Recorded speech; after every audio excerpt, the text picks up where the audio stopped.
Chuck Morse, Left Right Radio. Thank you for joining me this afternoon for this special edition. So, my Rachel Maddow fantasy. Rachel Maddow of MSNBC is, I think, one of the most brilliant people, one of the most brilliant talk show hosts around today. Very bright, very intense. She has all the qualities that I admire in a radio talk show host. She's passionate, she's an advocate, she's brilliant, she's well-informed. You know, she really nails it every single night on her program. And she's also, by the way, and I admire this, one of the highest paid talk show hosts in America. I believe she makes $7 million a year. But her war against President Trump is relentless, and it's incredible, it's intricate, and it's intense. In her analysis, particularly of the Russia-Trump collusion story. And she gets into all the nuances of it to the minutest detail. I've never heard her say a positive word about President Trump. I don't listen every night, but I listen enough to get a sense of it. I have never heard her do anything other than sneer and attack and go after Trump on this Russia thing. Once I heard her make a reference when that corrupt FBI agent who's having an affair with the FBI lawyer, Strzok, was removed from the Bob Mueller committee. She said something hinky is going on there. So that was the one admission that I've heard her make. So then what is my Rachel Maddow fantasy?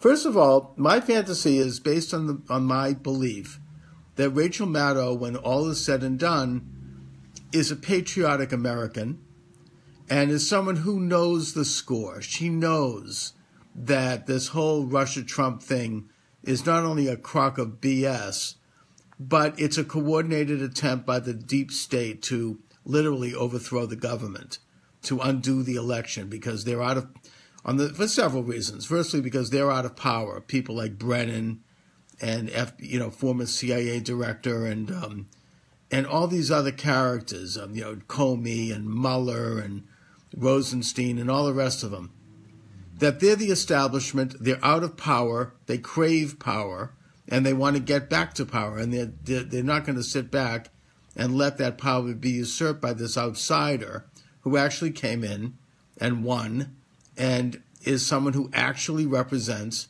genuine aspirations of the people who voted for him. But more fundamentally, they are against Trump because of the threat that he poses to the international order, to the sort of the New World Order globalist orientation of the elites, both on both parties and internationally, and certainly the top 1% richest Americans and the multinational corporations and banks. And they didn't expect that. He knows the score. And so they need to discredit him. They need to overthrow him.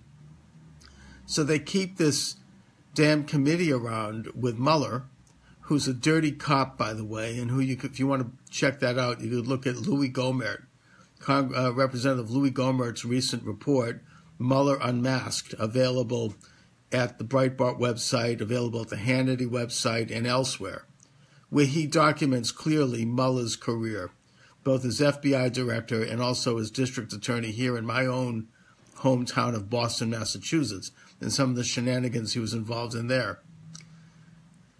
But they're going to keep it going until the midterm with the hope that the Democrats will win and then they can impeach Donald Trump. This is what this has come down to. So what is my Rachel Maddow fantasy? She's a patriotic American.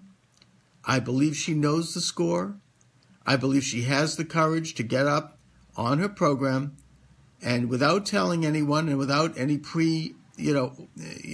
show prep, at least publicly, get up and say, I was wrong. President Donald Trump, I cannot be part of this any longer. President Donald Trump did not collude with the Russians. This whole thing is concocted. I can no longer participate in it because it runs against my conscience as an American.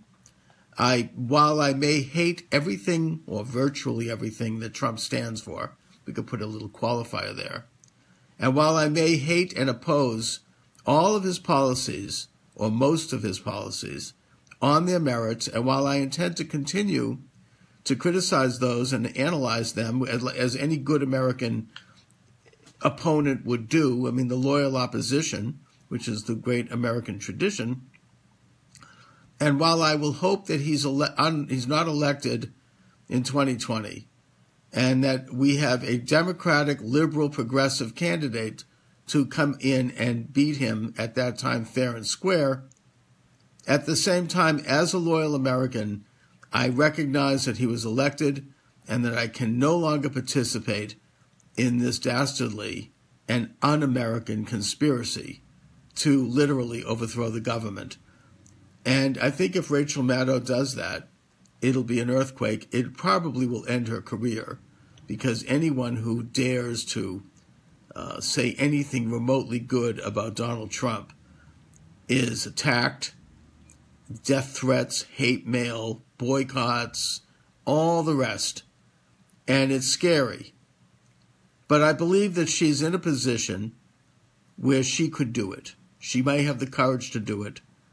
And it's easy for me to sit here on my small YouTube channel and dispense with advice. I mean, I'm not earning, the kind of money she's earning or in a position she's in. So I appreciate that. But nevertheless, I call upon Rachel Maddow to do the right thing as an American and use her position to end this conspiracy and use her brilliant intellectual and brain power, her extraordinary intelligence, in an effort to document how this thing is a fraud, how she was wrong, and to just, even if she's knocked off the air that night, and she very well may be, she will have done the right thing. She can then live with herself and sleep better at night knowing that she had been a patriot, and in the long run, she will have proven to be right, and she will be vindicated. So that is my Rachel Maddow fantasy. I shall return tomorrow, by the way, with David Horowitz, the founder of the David Horowitz Freedom Center, and also Erica Shar. She's a professor of psychology at UMass Amherst. We'll be talking about bullying and masculinity. So stay tuned for that. That's tomorrow. And I want to thank you for watching, everybody.